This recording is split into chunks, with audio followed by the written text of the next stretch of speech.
जय नेपाल सबैजनालाई स्वागत छ। प्रहरी निरीक्षक अथवा हाम्रो इन्स्पेक्टरको तयारी गरिराख्नु भएको जो स्टुडेन्ट्सहरू हुनुहुन्छ उहाँहरूलाई बौद्धिक परीक्षणको विषय अत्यन्त जरुरी छ र त्यसमा आज हामीले अत्यन्तै महत्त्वपूर्ण टपिक कोडिङ एन्ड डिकोडिङ लिएर फेरि पनि उपस्थित भइसकेका छौँ। कोडिङ र डिकोडिङको टपिक भनेको चाहिँ तपाईहरुलाई अत्यन्तै जरुरी छ।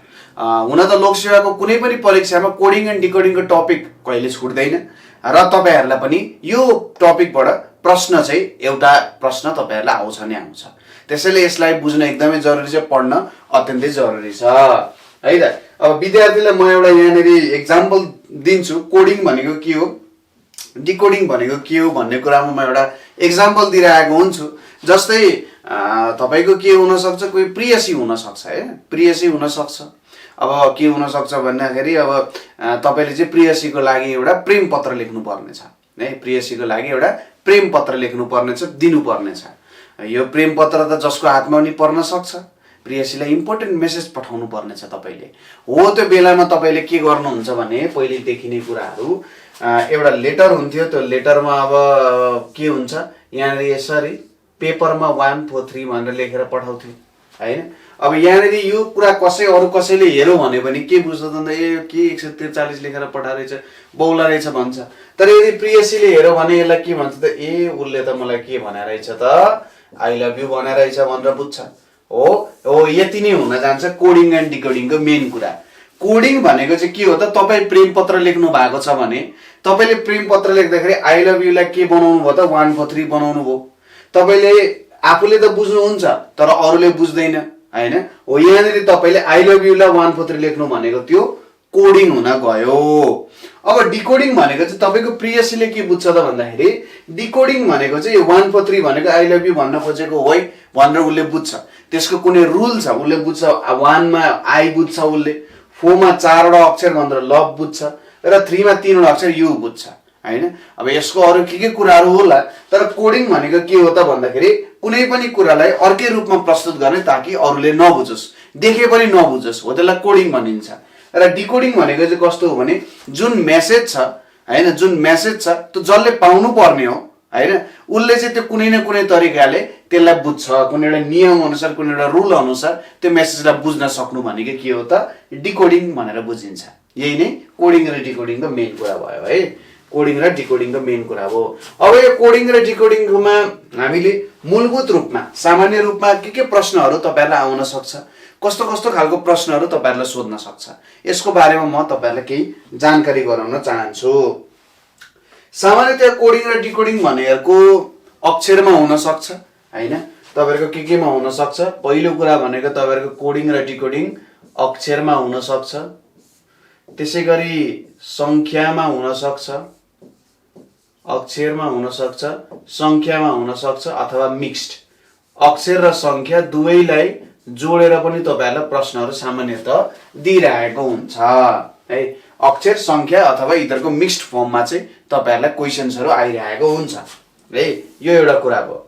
त्यसैगरी यसको प्रकारहरुको कुरा गर्दाखेरि जस्तै हेर्नुस् है त, म तपाईहरुलाई देखाउँछु। जस्तै MADRAS मद्रासलाई चाहिँ के लेख्यो अरे भन्दाखेरि NBESBT भनेर लेखियो अरे। मद्रासलाई NBESBT लेखियो भने यहाँनिर के छ त भन्दाखेरि बम्बईलाई के लेखिन्छ, BOMBAY बम्बई, मुम्बई अथवा बम्बईलाई के लेखिन्छ भन्ने कुरा। अब यसको लागि सबैभन्दा सुरुमा तपाईहरुले यिनीहरुको स्थानमान जान्नुभयो भने धेरै सजिलो हुन्छ। जस्तै यम को स्थानमान कति हो, 12, ए को 1, यसको 4, यसको 18, यसको 1 र यसको 19। अब यतापट्टि हेर्नुस्, यहाँ 13 छ, यहाँ 2 छ, यहाँ 5 छ, यहाँ 19 छ, यहाँ 2 छ, यहाँ 20 छ। भन्छ यम 12 हो, यो 1 बढेर 13 हुन गयो। ए 1 हो, यो बढेर 2 हुन गयो। डी 4 हो, 1 बढेर ई हुन गयो, 5 भयो। आर 18 हो, 1 बढेर 19 भयो। ए 1 हो, 1 बढेर 2 हुन गयो। यस 19 हो, बढेर कति हुन गयो, 20 हुन गयो। यो चाहिँ के हुने भयो त, मद्रासबाट NBESBT भयो। अब यसमा पनि 1 1 बढाउनु पर्ने रहेछ। बी भनेको 2 हो भन्ने हामीलाई थाहा छ, यो 15 हो, यो 12 हो, यो 2 हो, यो 1 हो, यो 25 हो। एक एक बढाइदिने, b बाट 1 बढाउँदा c हुन्छ, o बाट 1 बढाउँदा p हुन्छ, m बाट 1 बढाउँदा n हुन्छ, b बाट c, a बाट b र y बाट z, cpn cbz हुन जान्छ। हो, यो चाहिँ कस्तो क्रममा भयो त? बढ्दो क्रममा हुने भयो, नियमित बढ्दो क्रममा आधारित हो यो चाहिँ, है त। यो कस्तो हो त? नियमित बढ्दो क्रममा, इन्क्रिजिङ अर्डरमा चाहिँ के छ त? कोडिङको काम भइरहेको छ, है त। यहाँनिर हामीले मद्रासलाई यसरी कोड गर्छौँ नि, बम्बईलाई कसरी कोड गर्छौँ भनेर सोधिरहेको छ। अब उल्टोमा पनि सोध्न सक्छ, सिपिएन सिबिजेड भनेको बम्बई हो भने एनबिई एसबिटी भनेको के हुन्छ भनेर सोधिदिन सक्छ। अब त्यतातिर गयो भने हुनसक्छ त डिकोडिङको क्वेसनहरू हुनसक्छ, हामीले त्योसँग सम्बन्धित भएन। हामीले जस्ट थाहा हुनु पर्यो रुल के काम भइरहेछ अथवा रुलको काम के भइरहेको छ, त्यति कुरा हामीले थाहा पायौँ भने मजाले यो कोडिङ डिकोडिङको प्रश्नहरू हल गर्न सकिन्छ। त्यसैगरी अर्को प्रकारमा कस्तो सोधिदिन सक्छ भने, अर्को प्रकारमा तपाईहरुलाई के सोधेको छ भने, जस्तै मानौ यहाँनेरि DISPOSE डिस्पोज लेखेको छ, यसलाई के लेख्दैछ? CHRONRD भनेर लेखिदिएको छ। डिस्पोजलाई यति लेखिदिएको छ। अब यहाँनेरि के भइरहेको छ ल काम तपाईहरुले बुझ्नुस्। जस्तै यो 4 भयो, यो 9 भयो, यो 19 भयो, यो कति हुन जान्छ? 15 हुन जान्छ, यो 16 हुन जान्छ, यो 19 हुन जान्छ, यो 5 हुन जान्छ। अब यो हेरौँ, यो 3 भयो, यो 8 भयो, यो 18 भयो, यो 15 भयो, हैन? यो 15 भयो, यो 14 भयो, यो 18 भयो, यो 4 भयो। यहाँ के भइरहेछ हेर्नुस् त, एक एक घटिरहेको छ, एक एक घटिरहेको छ। यहाँनेरि एक एक घट्ने काम भइरहेको छ। हो, एक एक घटिरहेको छ। अब यही अनुसार तपाईहरुलाई के सोधिन सक्छ भने, जस्तै TRIPPLE ट्रिपल को के हुन्छ? यहाँनेरि यो त घट्दो क्रममा छ। यो घट्दो क्रममा छ भने यहाँनेरि पनि त्यही अनुसार मिलाउनु पर्यो। जस्तै टी अगाडि एक स्टेप अगाडि के आउँछ? RS आउँछ। R को एक स्टेप अगाडि PQR आउँछ। I को एक स्टेप अगाडि H आउँछ। P को एक स्टेप अगाडि O आउँछ, यो पनि O आउन जान्छ। यो L को अगाडि के आउँछ? IJK आउँछ। S को अगाडि के आउँछ? D आउँछ। SQHOOKD भनेर आउँछ। यहाँनिर के भइरहेछ? एक एक घट्दै गइरहेछ। यो भनेको चाहिँ घट्दो क्रममा आधारित के हो त? कोडिङ एन्ड डिकोडिङको प्रश्नहरू तपाईले हल गर्नुभयो भर्खरै। घट्दो क्रममा आधारित कोडिङ एन्ड डिकोडिङ भयो। त्यसैगरी अर्को प्रश्नको प्रकार हेरौँ। अर्को प्रश्नको प्रकारमा यहाँनिर के छ भने, जस्तै यहाँनिर JUICE जुसलाई के लेखिएको छ? जुसलाई QFRXB लेखेको छ। जुसलाई QFRXB लेखेको छ भने टेबललाई के लेख्छ भनेर भनिरहेको छ। हेर्नुस् है त, टेबललाई के लेखिन्छ भनेर यसले भनिरहेको छ। अब यहाँनिर हेर्नुस्, जुसलाई QFRXB लेखेको छ, टेबललाई के लेखेको छ भनेर भनिरहेको छ। अब यसलाई कसरी बुझ्न सकिन्छ होला? यदि सुरुमा प्रश्न हेर्दा बुझिएन भने त्यसको तपाईले भ्यालुहरु लेख्नु। जस्तै यसको 10 हुन जान्छ, यसको 21 हुन जान्छ, यसको 9 हुन जान्छ, यसको 3 हुन जान्छ, यसको 5 हुन जान्छ। यो कति छ? यो 17 छ। यो कति छ? यो 6 छ। यो कति छ? यो 18 छ। यो 24 हुन्छ, यो 22 हुन जान्छ। अब यहाँनिर कसरी काम गरिरहेको छ होला हेर्नुस् है त। यो J र यो Q जोड्दाखेरि 27 हुन्छ। यो U र यो F जोड्दा 27 हुन्छ, 21 र 6। I र R जोड्दा 27 हुन्छ।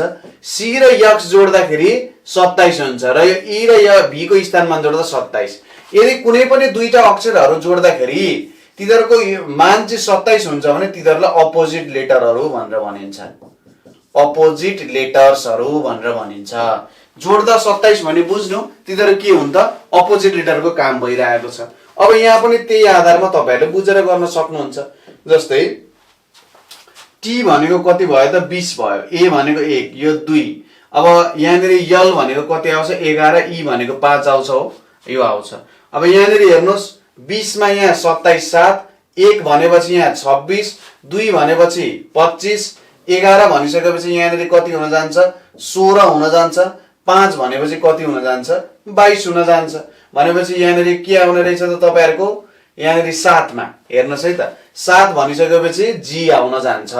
26 भनिसकेपछि यहाँनिर कति आउन जान्छ? Z आउन जान्छ। 25 भनिसकेपछि यहाँनिर Y आउन जान्छ। 16 भनिसकेपछि यहाँनेरि पी आउन जान्छ, 22 भनिसकेपछि यहाँनेरि भी आउँछ, जीजेडवाई पीभी आउन जान्छ, 11 हेर्दा टेबल भनिसकेपछि यहाँनेरि 11 हुन जान्छ, यो यलको भ्यालु 11 हुने भयो, 11 मा कति जोड्नु पर्यो, 16 जोड्दाखेरि 27 हुन जान्छ। अब 27 बनाउनको लागि हामीले के थाहा छ, फर्मुला पनि याद गर्ने, इजेओटीवाई छ भने यहाँनेरि 5 10 15 भयो, ओ पछि आउने के भयो, पी भयो। यसरी पनि तपाईहरुले आफूलाई फर्मुलाहरु यो चाहिँ भ्यालु याद हुनु पर्यो, यो भ्यालुमा तपाईहरुको गल्ती हुनु भएन है। यो भ्यालुहरु तपाईहरुलाई थाहा भयो भने मज्जाले तपाईहरुले प्रश्न हल गर्न सक्नुहुन्छ। यो के को आधारमा भयो त भन्दाखेरि उल्टो अनुक्रम भन्छ यसलाई, अपोजिटेटर भनेर जुन मैले भने नि हो त्यही उल्टो अनुक्रम भनेर यसलाई सामान्यतया बुझ्न सकिन्छ। त्यसैगरी चौथो प्रकारको हेरौँ यहाँनेरि, चौथो प्रकारमा हाम्रो यहाँनेरि के छ भने विराटनगरलाई BIRATNAGAR जुन विराटनगर छ, विराटनगरलाई कसरी लेखे त भन्दा TARIBRA अनि यहाँनेरि GAN भनेको छ। अब यहाँनेरि सोधिरहेको छ भक्तपुरलाई के लेखिन्छ भनिरहेको छ, हेर्नुस् है त, भक्तपुरलाई चाहिँ के लेख्ने भनेर भनिरहेको छ। अब यो प्रकारको कोडिङ डिकोडिङ तपाईले बुझ्नु पर्यो। विराटनगरलाई यहाँनेरि के लेखेको छ, TAR भनेर यहाँनेरि लेखिरहेको छ। अब यहाँनेरि के हुन्छ, जस्तै यहाँनेरि कतिवटा अक्षर छन् हेर्नुस् है त, यहाँनेरि त जे अक्षर छन् यहाँ पनि त्यही अक्षर छन्। जस्तै यहाँनेरि मैले 5 वटा भाग लाए, BIRAT 5 भाग, NAGR 5 भाग। अब यसरी लाएर यहाँबाट उल्टो लेख्ने सुरुमा TARIB, यहाँ पनि TARIB आएको छ। त्यसपछि यहाँबाट पनि उल्टो लेख्ने RAGAN अनि यहाँ पनि RAGAN आएको छ। यिनीहरुलाई उल्टाएर लेख्दिने के, उल्टाएर लेख्दिने आइहाल्छ। त्यसैगरी यसमा पनि त्यही गर्न सकिन्छ त, यहाँनेरि पनि त्यही गर्न सकिन्छ कि सकिदैन हेर्नुस् त। भक्तपुरमा यहाँनेरि के गर्न सकिएला त, यहाँनेरि के गर्न सक्छ, 1 2 3 4 5 6 7 8 9 भनेर छ है, 7 8 9 भनेर छ। अब यहाँनेरि त अघि हामीले 5 5 को आधारमा डिभाइड गरेको थियौं। अब यहाँनेरि यसलाई 4 5 को आधारमा यसो लेखौँ न के हुँदो रहेछ। ल यसलाई मैले राख्दिए, यहाँनेरि के हुन्छ, KAHB RUPAT हुन जान्थ्यो है। अब यसरी त हामीले गर्नु पर्दैन, यो यस्तो खालको आयो भने तपाईले के बुझ्नु, हाम्रो प्रश्नमा केही गल्ती छ भनेर बुझ्नु, किनभने इक्वली डिभाइड भएको छैन। अब यो प्रश्नलाई सुधार्नको लागि मैले भक्तपुरुष लेख्दिए है त, प्रश्नलाई सुधार्नको लागि भक्तपुरुष लेखिदिए। अब हेर्नुस्, अब पापाचोडामा लाग्न सकिन्छ यसलाई। यहाँ के हुन्छ, TKAHB हुन्छ अनि यहाँनेरि SRUPA हुन जान्छ, यताबाट जानु पर्यो। हो यसरी पनि हामीले के छुटाउन सकिन्छ भने मैले गरेको प्रश्न गल्ती छ सही छ के हुन सक्छ, हो त्यस्तो कुराहरु आउन सक्छन्। हो यसरी तपाईहरुले छुट्याएर गर्नु पर्यो, बुझ्नु पर्यो कि के भइरहेको छ, प्रश्नमा के भइरहेको छ, हो त्यो कुरा तपाईहरुले बुझ्नु पर्यो। यहाँनेरि हामीले के गर्यौं त, शब्दको खण्डीकरणको आधारमा है, शब्दको खण्डीकरणको आधारमा चाहिँ हामीले प्रश्नलाई गर्यौं। ठीक छ, यो गर्यौं। ओके, जस्तै अर्को प्रकारको यहाँनेरि कस्तो खालको प्रश्न आउन सक्छ भने यहाँनेरि RAMESH रमेशलाई रमेशलाई के लेखेको छ, ITFN BS भनेर लेखेको छ है त। अब गणेशलाई के लेखिन्छ भनिरहेछ, GANESH गणेशलाई के लेखिन्छ भनेर यसले सोधिरहेको छ। ल भन्नुस् त के लेखिन्छ होला। जस्तै हेर्नुस् यहाँनेरि सिम्पल कुरा छ, यो यच जुन चाहिँ हेर्नुस् त, यो यचमा 1 बढायो भने आई आउँछ, यसमा 1 बढायो भने टी आउँछ, ई मा 1 बढायो भने यफ आउँछ, यम मा 1 बढायो भने यन, ए मा 1 बढायो भने बी र आर मा 1 बढायो भने यस आउन जान्छ। भनेपछि यसको अन्तिम अक्षर चाहिँ 1 बढेर पहिलो अक्षर हुँदो रहेछ, सेकेन्ड लास्ट चाहिँ दोस्रो, यसरी जानु पर्यो। भनेपछि यो एच छ, यहाँनेरि आई लेख्ने, फर्स्ट र लास्ट बनाउने, सेकेन्ड लास्ट छ यसलाई सेकेन्ड बनाउने, थर्ड लास्टलाई थर्ड बनाउने, ई को के आउँछ 1 बढाउँदा यफ, यन को के आउँछ ओ आउन जान्छ, ए को के आउँछ बी आउँछ, जी को के आउँछ यच आउँछ। यसरी बुझ्नु भने कति सजिलो हुन्छ हेर्नुस् त। ल यसरी बुझेर तपाईहरुले गर्न सक्नुहुन्छ, यसरी नै बुझेर तपाईहरुले हेर्दै गर्ने, यसलाई बुझ्दै जाने। यहाँनेरि +1 भइरहेको छ, यहाँनिर +1 हुँदै काम भइरहेको छ हैन। यसरी तपाईहरुले हेरेर बुझ्न सक्नुहुन्छ। यति कुरा बुझ्नु भने त मज्जाले हिसाब गर्न सकिहाल्नुहुन्छ। केही गाह्रो हुन्छ त? केही पनि तपाईहरुलाई गाह्रो हुँदैन। एकदम सरलताका साथ तपाईहरुले हिसाब के गर्न सक्नुहुन्छ त? मिलाउन सक्नुहुन्छ है त। यो कुराहरु भयो। अब कोडिङ डिकोडिङका अरु थुप्रै नियमहरु पनि छन्। कोडिङ डिकोडिङको लगभग 20-25 वटा अरु नियमहरु छन् जसलाई चाहिँ हामीले क्लासेसहरुमा मिलाएर पढ्नु पर्छ। जस्तै यो 5 वटा सबैभन्दा आधारभूत नियमहरु भयो।